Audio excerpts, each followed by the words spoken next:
ನಮಸ್ಕಾರ ಎಲ್ರಿಗೂ. ಸಾಕಷ್ಟು ಜನ ಮನೇಲಿದ್ದ ವಾಯ್ಸ್ ಓವರ್ ಹಿಂಗೆ ಕೊಡ್ತೀರಾ ಅಂದರೆ ಹಿಂಗೆ. ಆ್ಯಕ್ಚುಲಿ ನಾನು ಯಾವುದೇ ರೀತಿ ಮೈಕ್ ಆಲ್ಟ್ರೇಷನ್ಸ್ ಏನು ಯೂಸ್ ಮಾಡಲ್ಲ.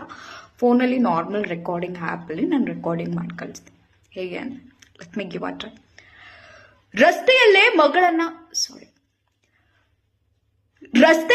ಮೊಳೆಗಳನ್ನ ಉಗಿದು ಹಾಲು ಡೈರಿಗೆ ಹಾಕಲು ಓಟಿದಂತಹ ಆಟೋ ಪಂಚರ್ ಮಾಡಲಾಗಿದೆ. ಕೆಳಗೆ ಇಳಿದ್ರೆ ಆತನನ್ನ ಬರ್ಬರವಾಗಿ ಹತ್ಯೆ ಮಾಡಲಾಗಿದೆ. ಇಡೀ ಊರೇ ಗಾಬರಿಯಾಗಿದ್ರೆ ಕೊಲ್ಲಿಸಿ ತಣ್ಣನೆ ಮನೆಯಲ್ಲೇ ಕುಳಿತಿದ್ಲು ಆಲುಗಲ್ಲದ ಹೆಂಡತಿ. 14 ವರ್ಷ ಪ್ರೀತಿಯಿಂದ ನೋಡಿಕೊಂಡು ಸಂಸಾರ ಮಾಡಿದ ಗಂಡನಿಗೆ ಹೆಂಡತಿಯೇ ಕೊಲ್ಸಿದ್ದೇಕೆ? ಏನಿ ಗೋಣಿಕೊಪ್ಪದ ಲಾಂಗ್ ಹಾಸನದ ಸ್ಟೋರಿ ವೀಕ್ಷಿಸಿ ರಾತ್ರಿ 9:30ಕ್ಕೆ. ಸೊ ಇದನ್ನ